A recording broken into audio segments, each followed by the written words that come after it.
everyone. Welcome to episode 386 of This Is Whole Life, where together we dig deeper into the message each week here at Whole Life Church in Orlando, Florida.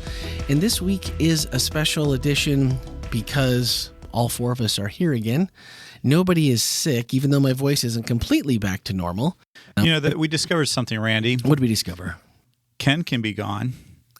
Jeff can be gone. This is true. Melanie can be gone.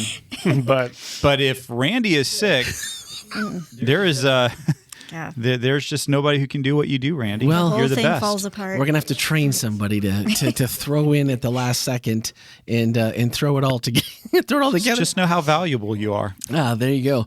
And I actually that brings me into a big thank you. I received a ton of texts, emails. Just like, man, you sound horrible. I hope you're okay. Well, yeah. Anybody who heard you knew that there was a good reason why. You called me up and were like, I think we can do it.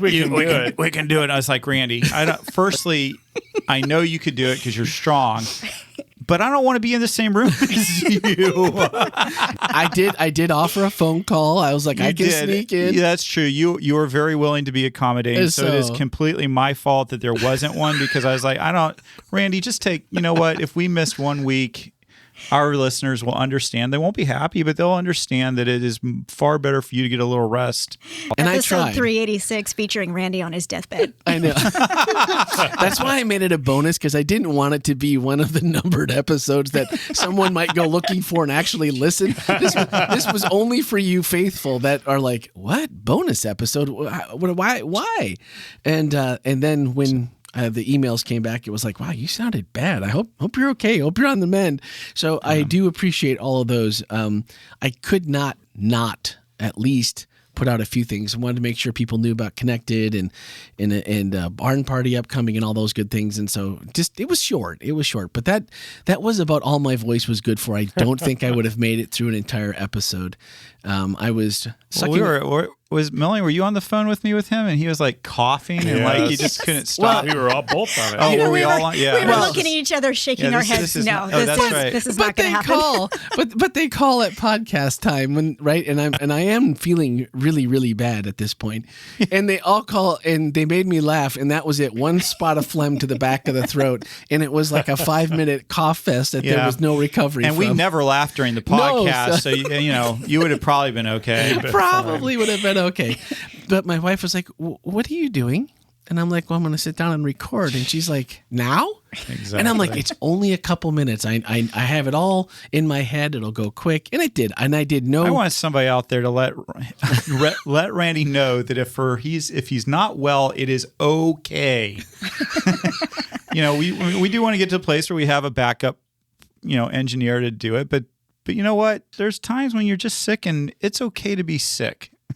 Well, I'm protecting Take a break. I'm protecting a 7-year record here, and it's kind of I'm kind of like give me I'm kind of like feel like Brett Favre here. Like at least when it happens, it's probably going to be. I'm hoping that I'm in the high rent district. Yeah, that's what it means. Oh, okay, I'm in ICU. I'm in something really really bad has precluded. I was trying to figure out where that high rent was going. Now I got it. Anytime you're in the hospital, that's the high rent district. I was going to say all records come to an end. Now I'm really rooting for you, Randy, because.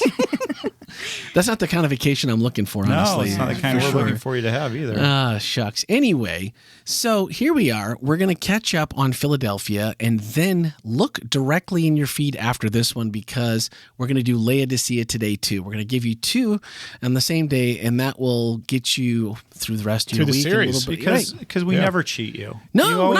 We always give you more. You had a bonus episode last week, and now you get 2 this week. Right. No, we're all about... Randy always treats you right.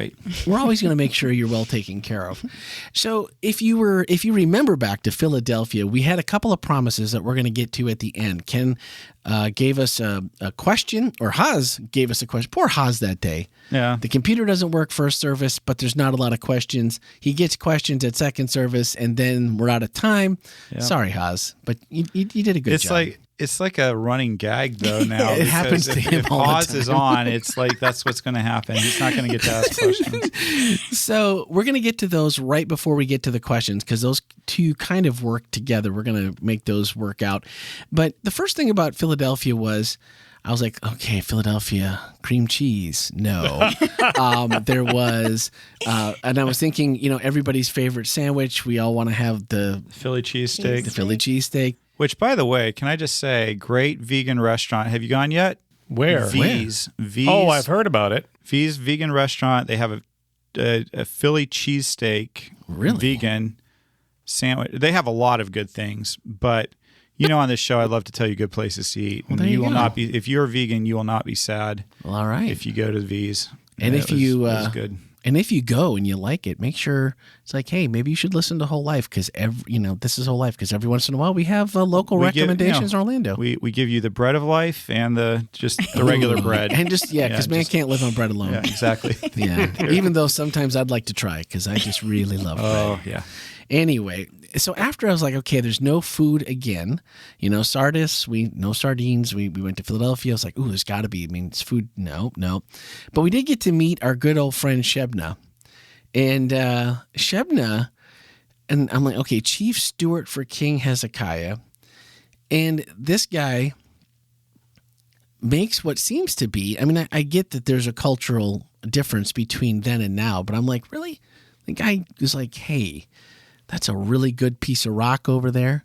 I think I'm going to go ahead and have my guys go right over. In between King Solomon and King David. Seems like a great place to build my ambition right there. Right? That's ambition. And it wasn't like... Can we just say this is kind of like Ken going ahead and setting up a monument to himself between the Lincoln Memorial and the Washington Monument? I mean... And who'd have a problem with that? Just listen. I think if we polled people that are listening to this, they would have a problem with that. Honestly, especially if I went and built it myself. I think that there would be a lot of people who had a problem. No, wait a minute though. I'm pretty sure this guy was like high enough, right? Like his stature, his social construct. I stand by my analogy, Randy. I stand by it. He was high enough. He didn't do the work himself, so that means he had to hire someone who probably had to get a permit. So somebody, assumingly at a high position on the building board, allowed that permit to go through. Yeah. So, maybe he's just like, hey, I am pretty close to King Hezekiah. Mm-hmm. So why shouldn't I be? And if I can get the permits and I have the means. I think he probably issued the permits. Do you think? Maybe he issued one to himself. He was the guy who had the keys to the kingdom. So. Right. See, who gave you this permit? I, Shebna, gave myself this permit. I'm glad you asked. I know him well. It didn't take me any time at all. Shebna is 100% behind this project. I didn't think of that. Okay, he probably did. All right, that makes more sense now. That makes more sense. Okay, I'm glad that's Melanie's role to make sense of what Ken, out of the confusion that Ken creates. So, but one of the parts that I thought was interesting was this whole, the keys to the kingdom, and this giant key. Like, and were they didn't make duplicates? Like, were they just lazy, or was it? I mean, it's one key, and I know it's large, but I mean, once you actually, I'm assuming they probably poured these into molds. I mean, can't you pour another one? Well, Randy, let's go ahead and think about it like this.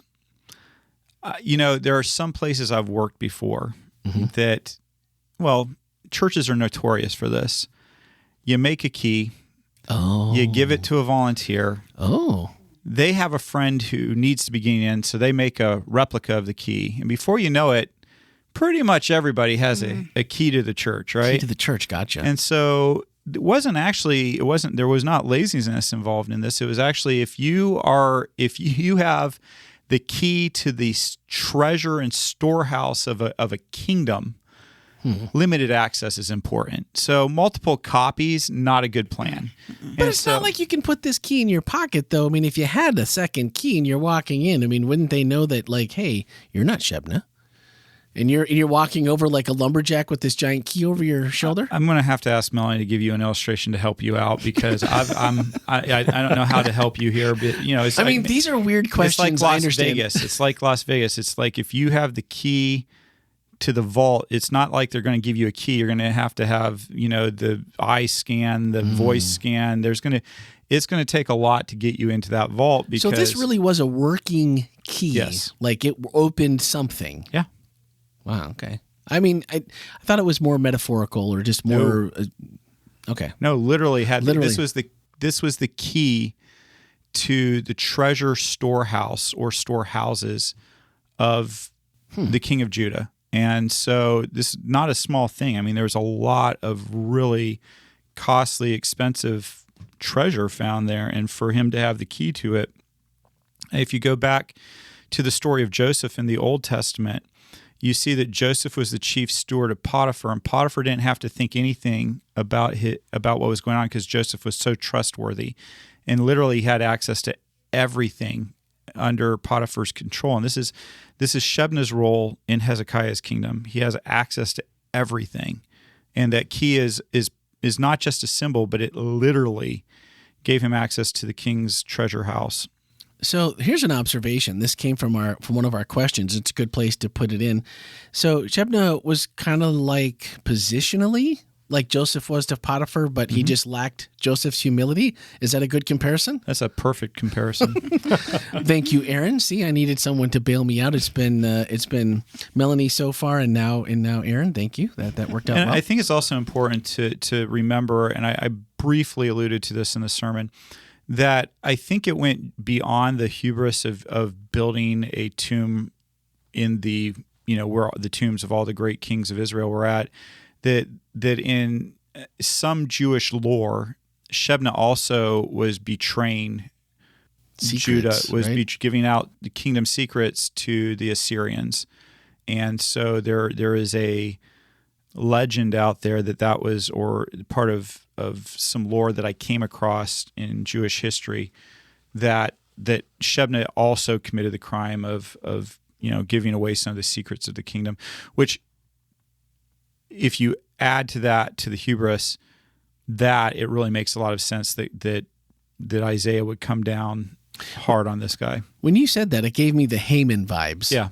Kind of like, I've been entrusted, and I'm pretty cocky. I think I can pretty much get away with anything, including just killing a whole group of people.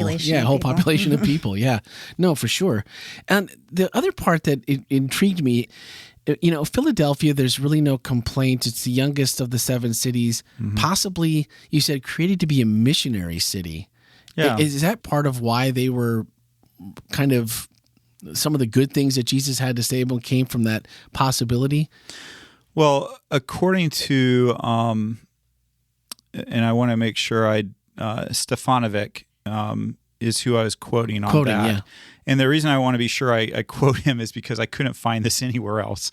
And so Stefanovic says that the Greeks created Philadelphia to be a missionary city for their language and their culture. And that was part of the purpose of Philadelphia. And so that being the case, when you start seeing what Jesus is doing, there's some implication that Jesus is repurposing Philadelphia from being a missionary city of Greek culture and Greek language to a missionary city of Christian culture and Christian language, so to speak.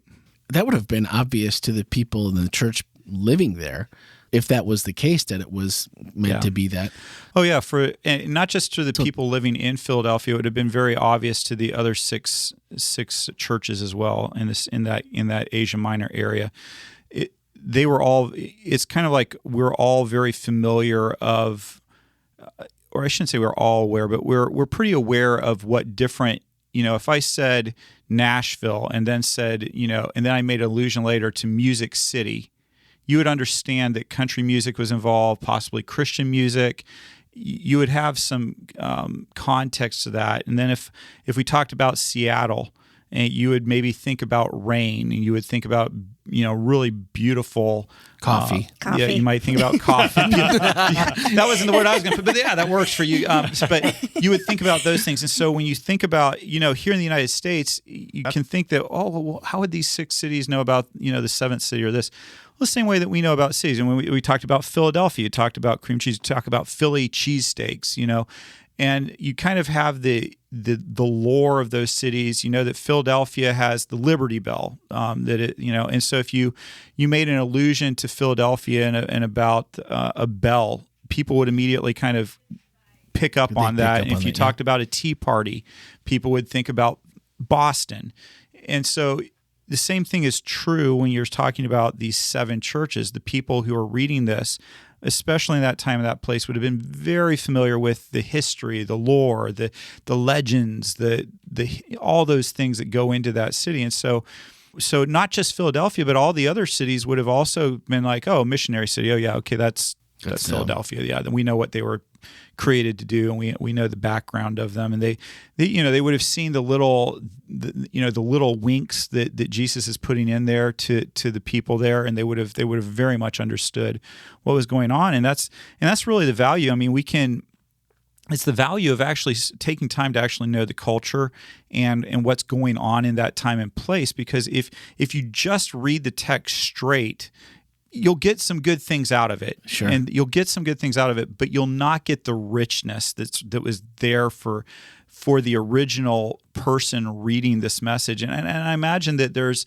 part that today we won't get just because we didn't live back then anyway, but you get so much more if you take the time to understand the history and the culture, and it all plays into the message. It all plays into the message. In fact, sometimes if you don't know the culture and you don't understand what's going on, you can get a wrong idea about what Jesus is really trying to convey to that church. Well, I've been to Nashville, and the only legend I know of there is Tim. Yeah, absolutely. He is a legend. If you guys go, I'd look him up for sure, because I think that's part of the allure. Not talking about Tim McGraw either. No, Tim who? What? No. So after the Christians there in Philadelphia are losing their religious protections, they're thrown out of the synagogue. And you start to feel kind of like you've done for, what was the, oh man, I should have wrote it down. Was it Ephesus that was, that were getting persecuted? That was Smyrna. And you start to feel kind of that same, oh man, here we go again with the persecution. But immediately you followed that up with, and I thought that more so than the persecution part, not that it's not important, but the affirmations that Jesus gave were not just affirmations. You described them, and you weren't wrong, that they're almost enthusiastic. Yeah. We all love affirmation, but he's like, not only do I see you, but man, you guys are killing it over here doing this.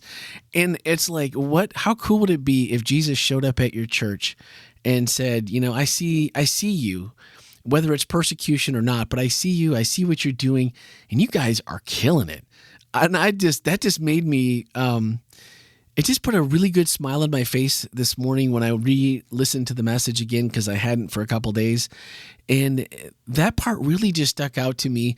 And I wonder if there's some way for us today that we can somehow harness those things that we think we're doing well, or that we might be doing well, that Jesus might be saying to us personally, or maybe as a staff or as a church body. Man, you guys are killing it. Because I think when you feel that energy and who it's from, it just makes you want to be excellent. It makes you happy. It makes you feel fulfilled. Makes you want to be persecuted. Well, I probably but can we just acknowledge that the two churches that have no complaint from Jesus, what they have in common is that they're being persecuted. Yeah. And I think that, and the thing that the two churches that receive no compliment from Jesus have in common is that they're living pretty posh lives. They're not apparently going through anything difficult. They're Laodicea, as we're going to talk about in the next episode, rich, increase, need of nothing. That's their take on things. And so I think it's, none of us want to go through difficult times. None of us want to go through persecution. I don't. And yet there is a bit of refining in that there is something inside those difficulties that seems to sometimes bring out the best in us. And I think maybe one of the reasons for that, and it'd be nice if we could figure out how to do this without persecution, is that sometimes persecution really focuses you on what's truly important as opposed to the peripheral, superficial things. Mm-hmm. And it brings, it was always amazing to me when we lived on Guam and we would go through typhoons and earthquakes and all these other things. You got typhoons and earthquakes? About the only natural disaster that we didn't go through was a blizzard. That's about it. We had a volcano that erupted. I'd never heard of fog before, but this is when volcanic ash mixes with fog. We got to experience that. So we went through all these different things, but what always struck me about it is that during those hard times, the community would always come together. You quit worrying about political parties. You quit worrying. Everybody would all come together and focus on supporting each other and taking care of it. Do you have a place to stay? Oh, you don't have water at your place. Come stay at our place. Oh, you don't have power. Come stay with us. Oh, you need gasoline for your car. Hey, we've got a gallon. Here you go. You can. It was incredible to me how communities would come together in those times of suffering and loss. And to me, it's a shame that as Christians, that's kind of what sometimes it seems like it takes to get us to focus on what really matters. But that's what we really see when it comes to these churches that are getting commendations from Jesus with no complaints versus the ones that have no commendations and only complaints. I think it also is a framing. It's something of a framing device. And I don't remember who the scholar was that I was reading about, but you've got churches who are going through persecution and they're having difficult times.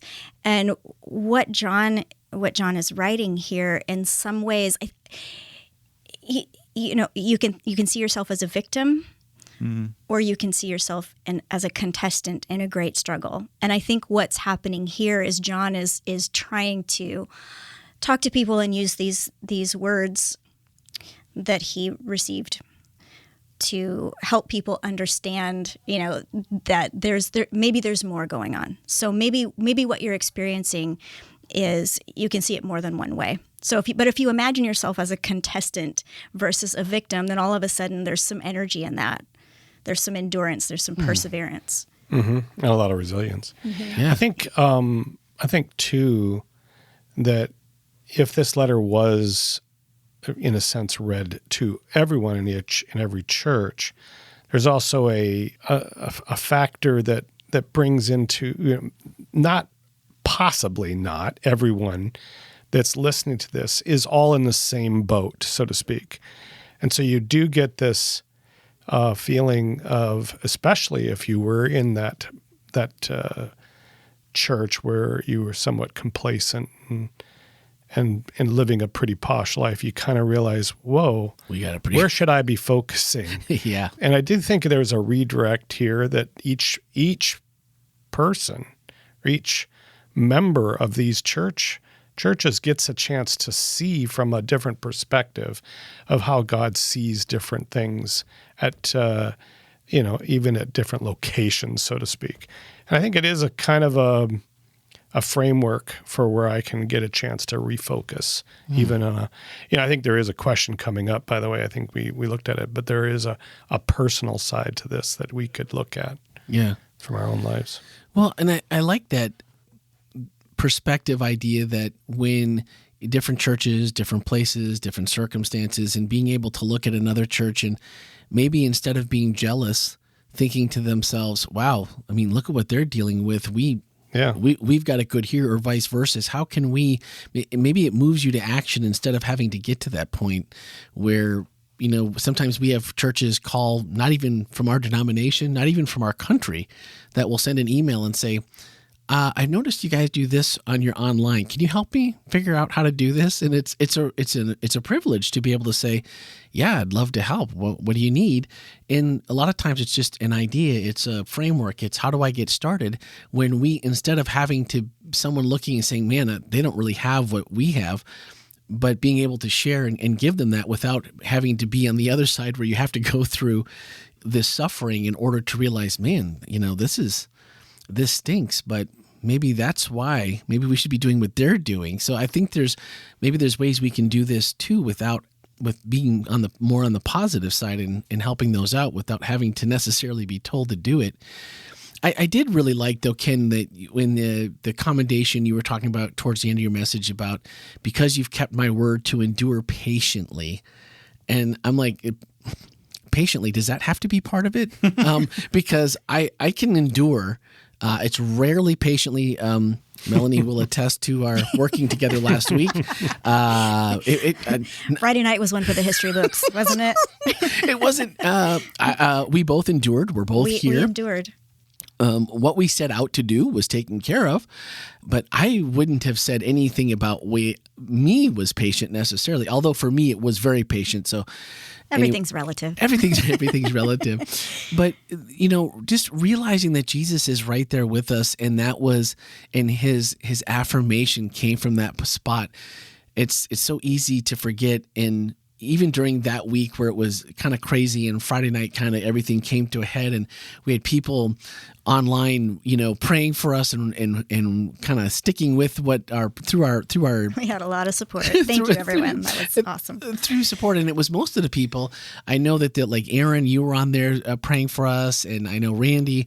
There was a bunch of people that were there, and it really made me stop and think about how, the culture that we try to create, and because it's the culture we want, it's how we want to be treated, it's how we want our church family to react. If there's someone's hurting, we want to help, and vice versa. So if we're in that position, and it just really felt really good to be able to lean on someone else who wasn't even in the room. It was kind of it was a little weird for me, but also thank you for that part of you that is attracted to Whole Life Church and what we try so hard to be and to do and to show Jesus. And you were Jesus for us. And it really brought that home really in this part that, endure patiently. I'm not saying it was patient, but I am saying that the endurance, to be able to endure, was helped by those around us. I wonder too. So I'm just going to detour here for a second. But when my kids were little,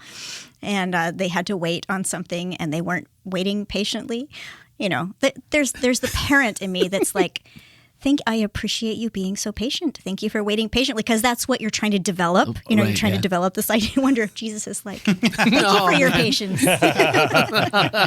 Oh, I can totally see that. That's awesome.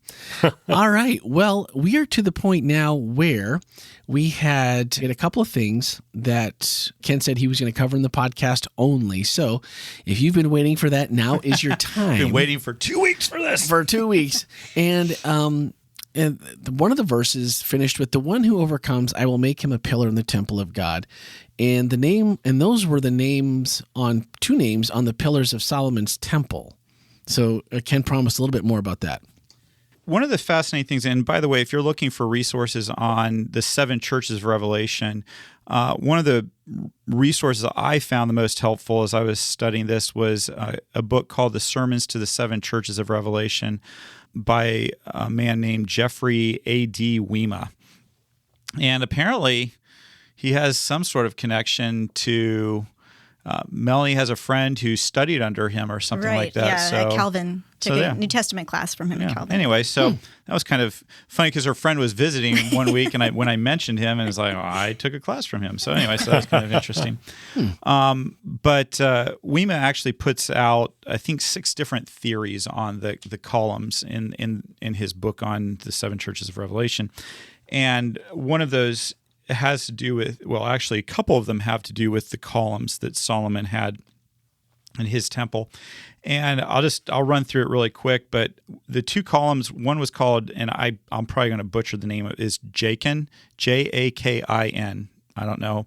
I have a friend named Jakin. Jakin. So that was the name of one of the pillars, and the other pillar's name was Boaz.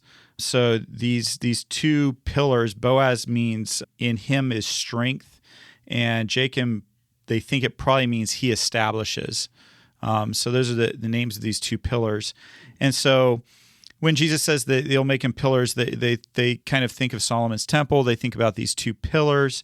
But then apparently there was another pillar called the King's Pillar in Solomon's temple. And some people think it was possibly one of those 2 pillars, but they're not sure.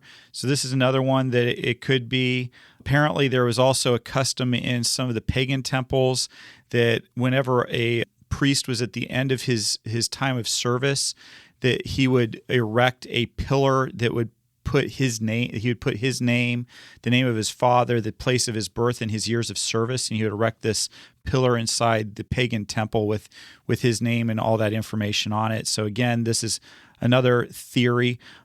There are a couple others that were a lot less likely. And then the 6th one that I thought was kind of interesting and I'm just going to read straight from this, says the metaphor of the victorious believer as an inscribed pillar may continue the illusion of the third Christ title in Isaiah 22:15 through 25, which tells how Shebna will be replaced by Eliakim as the master of the household of King Hezekiah. So if you look at Isaiah 22, and I do believe that you go to verse 25, it follows and says that he'll make a peg of Eliakim. He'll make a peg of him. And some people argue that when you translate that word, you could also translate it, you'll make him a column. And so there's a thought that maybe this is, again, another nod to that Shebna story in Eliakim where God says that he's going to make him a peg in this new temple. Again, there's actually a seventh one as well. But anyway, there's all these different things. Get the book if you want to see all the different theories out there. But it's fascinating. The point that I would make is that basically you can always, one of the things you can know about a pillar is a pillar holds things up. It has an important status, especially inside of a temple. And so, for instance, when Samson has been blinded, he's been put into the Philistines' temple, he asked to lean up against the columns of the temple, and then he basically, as the Old Testament records, that he pushes on these columns, brings the house down, literally, which is where where that comes from. So there you go. He brings the house down on top of himself, kills more Philistines in that one moment than he had in his entire career, which, according to the author of Judges, is a good thing. So there you go. So the thing is, the pillars had an important played a role. They held things up. And so what's fascinating is that Jesus, who is the central pillar that does hold up everything else, says to the people in Philadelphia, look, when you overcome, guess what? You're a pillar too. You're a pillar. You're what holds up this temple of God. You have an important place. And regardless of how weak you feel. Yeah, exactly. No, that's a pretty cool responsibility, isn't it? Well, and going about I love what Melanie just pointed out there, because remember, Jesus has told Philadelphia, you think you're weak, you feel weak, and yet here he is, but guess what? You're going to be what holds it up. Yeah. Philadelphia might be my favorite. Really? Just the way that there's so much, and maybe it's just the way the affirmation comes, the pillars, and just realizing that a lot of times we think about Christianity and we have rules to follow. We're trying to be good. We're trying to do things ourselves, and realizing that God's already put you in places to be that pillar and to have the tools that you need to do those things is a pretty cool reminder that it's more than just, I don't know, some pawn in a cosmic game of something that you don't always understand all the rules, or maybe you don't understand all the pieces and parts that go with it, but to realize that he's trusting you with that and he's going to give you the power to do what he needs you to do is a pretty cool reminder. And that's one thing that I took away from here. So we had a question that Haas gave at the very end from Daniela. She is apparently an attendee to our young adult Sabbath class called Centered. And it was, today we discussed about what makes a church good and why we go. Since the church is the people, are we to take this to the individual level? And how do you think the Church of Philadelphia reflected Jesus' character? Are those two different things? Probably. Let's go to the one. Are we to take this to an individual level? So, by definition, a church is not a single person. A church is a group of people. Okay. That doesn't mean that there aren't lessons for us as individuals in these churches, but what I would want us as a family to take away from these 7 churches is that it's about all of us together. And in our American culture, we tend to be rugged individualists, which has its benefits and its drawbacks. And so the challenge for us often is to think as a group, in a group sense. And so I think one of the challenges when it comes to these 7 churches of Revelation is to think of ourselves as part of a group, and to see the message not simply for me, but for the people around me. And how do we process this together? And we are kind of accustomed to thinking, well, I can only control myself, and that's true.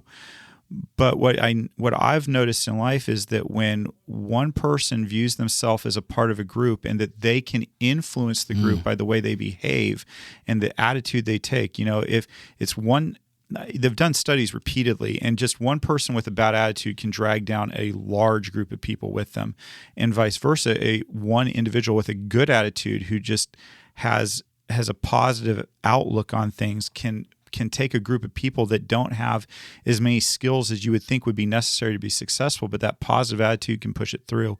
And so I think the real question for all of us as we listen to these is there a message in there for me? Absolutely there is. Take it.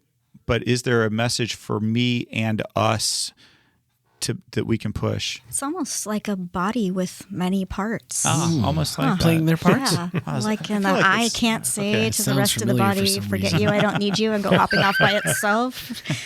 No, I love what you said about that, though, Ken. That we all have so many different gifts. Like today, we're sending off one of our staff members, Jasenia, who's been here for a while, and we all got to go around and say something that we appreciated about Jess during her time here. And while there's some central themes to what we all experienced, we each had something different. We each had a different memory, and we each had a different skill set of hers that we really resonated with. And when we do what God has given us, and each person's going to take something different, and I think that's what makes the body so unique, and it makes it work so well together, because we all find that place where we play off each other. And someone, like you said, someone being a downer can really drag a ton down, but someone just being themselves and being transparent and allowing God to work through them can really affect a ton of people in a really, really good way. That's really cool. I hadn't put those in there. Yeah, and I think it also, you're, in a sense, when you listen to some kind of condemnation, there is a level of culpability for everybody. Yeah. And then, but also with the commendation, there's also a level of praise, and that everybody gets a chance to take part in. So I do think, that as you think collectively in these areas, you share. And that's part of that, that where you, when you go home eventually to your home, to your home, and you go to your own bed, when you go to your own space, so to speak, there is that level of again belonging, and I think that's a big piece to these churches. And we really experience that just in a sports sense. For those of you who are sports fans, when your team wins. Yeah, you say we won. Yeah, we win. We win. What did you have to do with it? You weren't out playing. You weren't strategizing. And if you're a Commanders fan, you say we lost. Wow, that was harsh. Ouch. That was Oh, man. wow, Melanie. I just got fired just now. Let's be fair. If you're a Packers fan, if you're a Packers fan this we year, lost, and we looked bad doing it. Yeah. Wow. Yeah, at least the Commanders look good. Yeah, we don't even look good this year. I am just. I'm still gonna. Yeah. Hey, are And we about when done one with part this of the body podcast, hurts, we all hurt together. That's right. We so. do. Yeah, I can tell you're hurting over there. Yeah, Melanie. we do hurt. Well, the one final question was, how do you think the Church of Philadelphia reflected Jesus' character? Was it their enduring through the hardship? He said he'd overcome as well, right? Yeah. And so maybe that's the part that The patience. That patience patience. piece. Yeah. Resilience. Yep. I like it. All right, we are going to be cruising on here into Laodicea But in just a before moment. we do, Do we have one more? Did we do forget have something? one more thing that we have to cover. Oh, the two brothers. Yeah. Yo, Can't thank leave you with for that one. reminding me. Promised that I would say how the city That's got its right. name. And so here's the very, very, very, very condensed story. Basically, there are two brothers. They were princes. They had a king that was their father. He's the king of Pergamum. When he passed away, one of the sons, whose name was Eumenes II, became the king of Pergamum, and Attalus II was his brother, the younger brother. Well, Eumenes went out shortly thereafter. And was involved in some sort of skirmish or battle or something, and it was thought that during that skirmish or battle that he died. So Attalus took the throne because he was the next in line to take the throne. Well, it turns out that Eumenes didn't die during the battle, and he returns back to Pergamon, and Brother was like, yeah. and so Attalus was faced with a decision: does he step down from the throne? And it may seem obvious today, but back then, possession, well, just like today, possession is 9/10 of the law, right? And Attalus was in a position to tell Eumenes, "Sorry, we thought you're gone, or I'm going to make you disappear again, or whatever." But Attalus, very without without really giving a second thought, immediately steps down and puts his brother Eumenes back on the throne. Says, you're the king, not me. You take it, which was a really big thing back in that time. Well, a little bit more time goes by, and Attalus goes on behalf of his brother to Rome because they were a vassal state of Rome, and the Romans were not happy with Eumenes, and so they said to Attalus, "Look, we like you. You be the king. We'll go ahead and support your right to be the king, and we'll depose your brother Eumenes. All you have to do is agree, and we'll make it happen."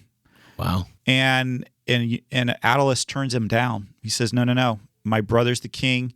I know you're not happy with him, but he'll make it right. We'll make it right. And he fights for his brother to remain on the throne. And so eventually Eumenes does die, and Attalus does take the throne, but they named Philadelphia after these two brothers.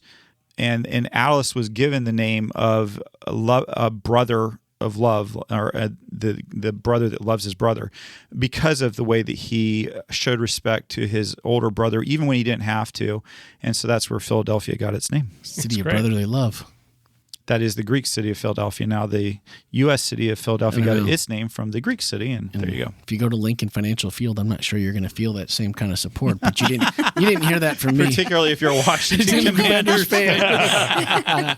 Well, listen, there's two things before we go real quick. In your feed coming up after you've listened to this, you will find episode 387, which is going to be on our final installment in this series on Laodicea. But one thing I want you to know, Barn Party, we just finished with Connected. We'll talk a little bit more about that in the next episode. But Barn Party on November 11th, put it in the save the date. Make sure you're there. If you are a Whole Life member, here's what we need you to do. We need you to invite a friend, any way, anyhow, anyone you need to invite them. Second, bring some chili. Bring some cookies. Yep, chili and cookies. And there's going to be a cookie and chili contest. Food needs to be there at 5:15. I'm going to bring chili, but I'm not really that thinking I've got much of a chance at that. Last year, I had the stuffing taken out of me on that one. So. Well, Hey. And if you're inviting people and families with young'uns, 4 p.m. is the time to show up, y'all, because that's when all the kids' cool stuff that's only for the little kids, that's right, when that all kicks off. And of course, there'll be plenty of adults to hang out with. So as you go to the petting zoo and the other things that are going to be there for the kids, but 4 o'clock for the kids, 5:15. So you said two things, though, for Whole Life family members, right? Oh, and bring your chair or blanket too. Okay, so that's 3, but I'm thinking of a 4th. What do you got? So we could really use from all of our family members to take a shift helping with a wide variety of a lot of different things. We need everything from people to empty the trash, to help run the rides, to even greeting security, all kinds of different things. So there's a link that will be in the show notes, I'm sure, that you can click on. And helping out with that really makes a difference. And family, I was blown away. Last year was my first year. I hadn't seen anything like this. And we had more than 2,000 people that came through last year. And that's not just our church family, obviously.